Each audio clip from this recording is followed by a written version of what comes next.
நீங்க bank account வச்சிருக்கீங்களா? இல்ல பென்ஷன் ஏதாவது வாங்கிட்டு இருக்கீங்களா? பென்ஷன் வாங்குறதுக்கு ஏதாவது ரிட்டையர்மெண்ட் பிளான் பண்ணிட்டு இருக்கீங்களா? இன்வெஸ்ட்மெண்ட் பிளான் பண்ணணுமா? இன்னும் ஸ்டார்ட் பண்ணல, ஆனா இனிமே கூடிய சீக்கிரத்துல ஒரு டிமேட் அக்கவுண்ட் ஓபன் பண்ணி ஸ்டார்ட் பண்ணலாம்னு இருக்கீங்களா? உங்க எல்லாத்துக்கும் ஒரு முக்கியமான விஷயம் ஆகஸ்ட் மாசம் 2026 இருந்து ரோல் அவுட் ஆக இருக்கு. அதுதான் CKYC 2.0 central know your customer. முதல்ல இந்த KYC அப்படின்னா என்ன, CKYC அப்படின்னா என்ன, CKYC 2.0 ரோல் அவுட் ஆக இருக்கே, இது மூலமா என்ன பலன், எதுக்காக அரசாங்கம் இப்படி ஒரு விஷயத்தை கொண்டு வராங்க, இது மூலமா மக்களாகிய நம்மளுக்கு என்ன பெனிஃபிட், அண்ட் இந்த CKYC 2.0 ஓட முக்கியமான அந்த 14 டிஜிட் நம்பரை பெறது எப்படி, அண்ட் அந்த நம்பர் நம்ம கிட்ட இருந்தா நம்மளுக்கு என்ன பெனிஃபிட், இந்த மாதிரி நிறைய கேள்விகளுக்கான பதில் இந்த வீடியோல இருக்கு. சோ வீடியோ கடைசி வரைக்கும் பார்த்து இந்த அப்டேட் என்ன அப்படிங்கறத முழுசா தெரிஞ்சுக்கோங்க. வெல்கம் டு பாஸ் வாலா தமிழ். நான் உங்க மேகலா கண்ணன்.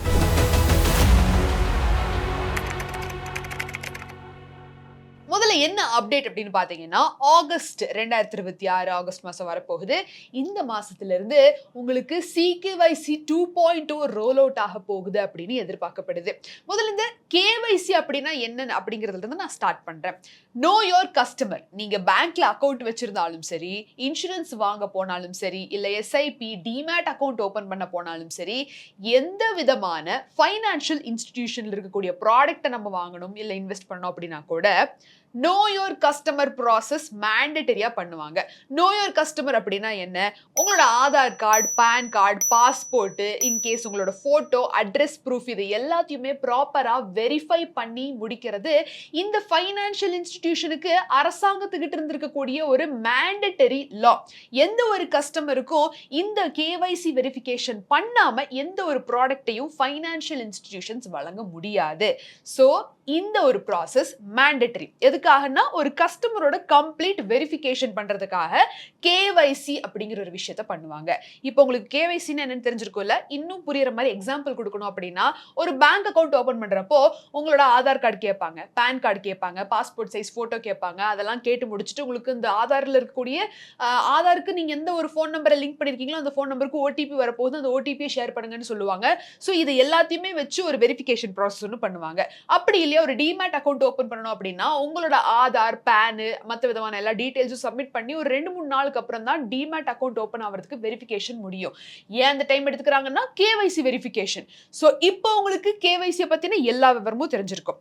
இப்போ coming to CKYC central KYC அப்படின்னா என்னங்கறத நம்ம தெரிஞ்சுக்கலாம். இப்ப நான் ஆல்ரெடி சொன்ன மாதிரி KYCன்னு பாக்குறப்போ பேங்க் அக்கவுண்ட் ஓபன் பண்றதுக்கு ஒரு தடவை நீங்க இந்த டீடைல்ஸ் எல்லாம் கொடுக்க வேண்டியிருக்கும், டிமேட் அக்கவுண்ட் ஓபன் பண்றதுக்கு இந்த டீடைல்ஸ் எல்லாம் ஒரு தடவை கொடுக்க வேண்டியிருக்கும். அப்படி இல்லையா எங்கேயாவது ஒரு இன்சூரன்ஸ் போட போறீங்கன்னா அங்க ஜெராக்ஸ் காப்பி அது இதுன்னு நிறைய சப்மிட் பண்ண வேண்டியிருக்கும். அப்படியே இல்லை ஏதாவது ஒரு SIP போட போறீங்கன்னா அங்க தனியா சப்மிட் பண்ண வேண்டியிருக்கும். ஸோ இந்த மாதிரி ஒவ்வொரு இடத்துலயும் ஒரு தடவை நீங்க இன்கேஸ் ஏதாவது ஒரு விஷயத்தை அப்டேட் பண்ணியிருப்பீங்க, இல்லை ஏதாவது ஒரு விஷயம் இருக்கும் இருக்காது அந்த மாதிரி இருக்கக்கூடிய சமயத்துல கூட எல்லாத்தையும் சப்மிட் பண்ணணும் அப்படிங்கிற கட்டாயத்துல நீங்க இருக்கீங்க. ஏன்னா தனித்தனியா தான் KYC நடக்குது.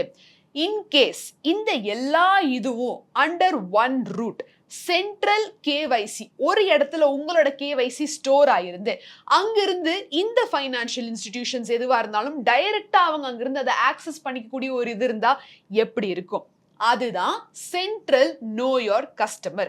அரசாங்கத்துக்கு கீழே இருக்கக்கூடிய ஒரு ரெஜிஸ்ட்ரினே வச்சுக்கலாமே. இந்த ரெஜிஸ்ட்ரியில நம்மளோட ரெக்கார்ட்ஸ் ஒன்ஸ் ஸ்டோர் ஆயிருச்சு அப்படின்னா அந்த ரெக்கார்ட்ஸை மற்ற இன்ஸ்டிடியூஷன்ஸ் வந்து அதை பயன்படுத்திக்கலாம். ஆனா இந்த CKYC-ய 2016லயே ஒரு தடவை ட்ரை பண்ணி பார்த்தாங்க. அப்பவே லான்ச் ஆன ஒரு விஷயம் தான் இது. ஆனா போதுமான அளவு நம்ம கிட்ட குவாலிட்டி டேட்டா பேஸ் சிஸ்டம் இல்லாதனால நம்மள நிறைய பேர்த்துக்கிட்ட இருக்கக்கூடிய அந்த ஒரு டேட்டாவை நம்மளால ப்ராப்பரா அத்தென்டிகேட்டா கலெக்ட் பண்ணி வச்சுக்க முடியாம போச்சு. அண்ட் இன்னும் நிறைய சேலஞ்சஸ் வந்துச்சு. சில பேர் வந்து கொடுத்தாங்க, சில பேர்த்துக்கிட்ட சில டாக்குமெண்ட்ஸே இல்லாம போச்சு.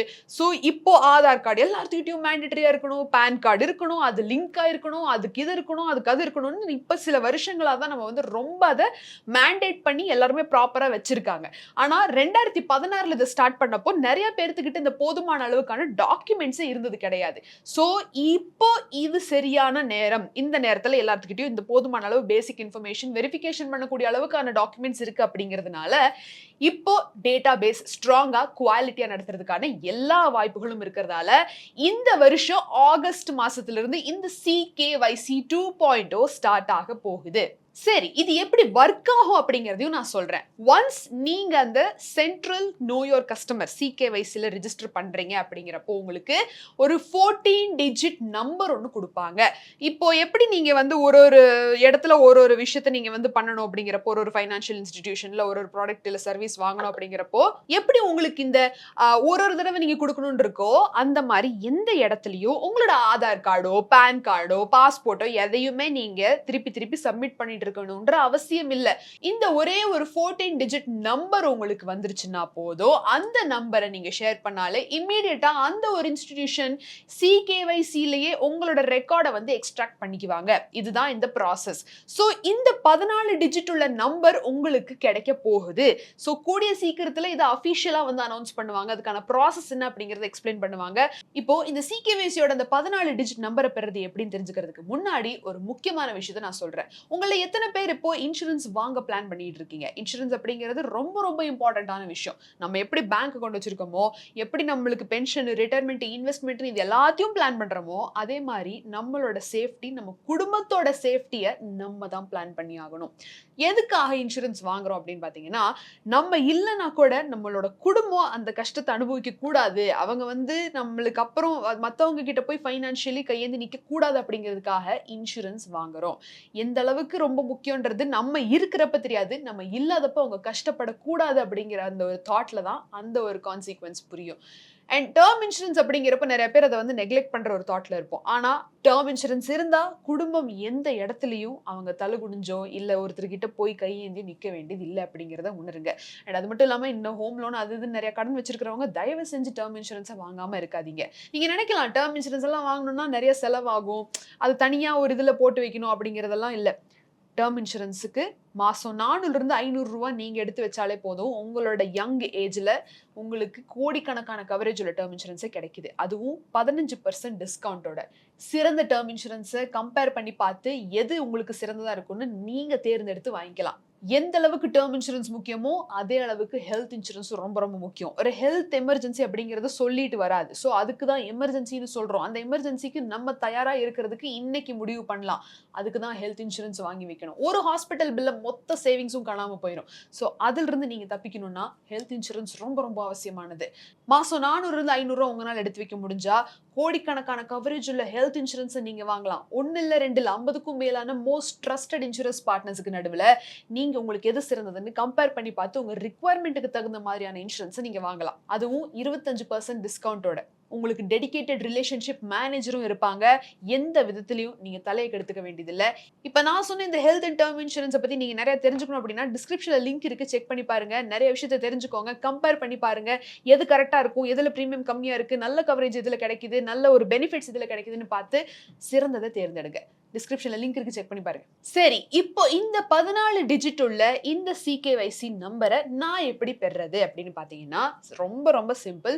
உங்களோட பேங்க் அக்கவுண்ட் எது வச்சிருக்கீங்களோ அந்த அக்கவுண்ட்டுக்கு எந்த போன் நம்பர் லிங்க் ஆயிருக்கோ அந்த போன் மூலியமா அந்த நம்பர்ல இருந்து 7799022129 அப்படிங்கிற நம்பருக்கு மிஸ்ட் கால் கொடுங்க. few செகண்ட்ஸ்ல உங்களோட மெசேஜ் பாக்ஸ்ல 14 டிஜிட் சிகேஒய்சி நம்பர் மெசேஜா வந்திருக்கும். அப்படி இல்லைன்னா இன்னொரு ஆப்ஷன் கூட இருக்கு. ckwycindia.in அப்படிங்கிற வெப்சைட்டுக்கு போங்க. அங்க போய் உங்களோட போன் நம்பர் போட்டு ஓடிபி வரும், ஓடிபியை ஷேர் பண்ணீங்க அப்படின்னா அங்கேயும் உங்களுக்கு 14 டிஜிட் ஆகிய உங்களோட சிகேஒய்சி வந்துடும். அப்படியும் இல்லையா டைரக்டா உங்க பேங்க்குக்கே கால் பண்ணுங்க. கால் பண்ணி இந்த மாதிரி சிகேஒய்சி நம்பர் எனக்கு வேணும்னு கேட்டீங்கன்னா உங்களோட ஃபைல் எல்லாம் கரெக்டா இருக்கா, எல்லாமே அப்டேட்டடா இருக்கா அப்படிங்கறத அவங்க செக் பண்ணுவாங்க. இன்கேஸ் அதுல ஏதாவது எச்சு கம்மியா இருக்கு அப்படிங்கறதுனால உங்களுக்கு கிடைக்கல அப்படிங்கிற ஏதாவது விஷயம் இருந்ததுன்னா அதையும் உங்களுக்கு தெரியப்படுத்துவாங்க.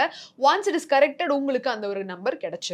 சோ ரொம்ப ரொம்ப சிம்பிள். இவ்வளவுதான் மேட்டர். ஆனா இது எதுக்காக இப்போ வந்து இந்த சிகேஒய்சி 2.0வே எதுக்கு வந்துச்சு, இதுல இருக்கக்கூடிய அந்த ஒரு மோட்டோ என்ன அப்படின்னு பாத்தீங்கன்னா ரொம்ப ரொம்ப சிம்பிள். ஃப்ராட்லெண்ட்டை தடுக்கிறதுக்காக தான், மணி லாண்டரிங்கை தடுக்கிறதுக்காக.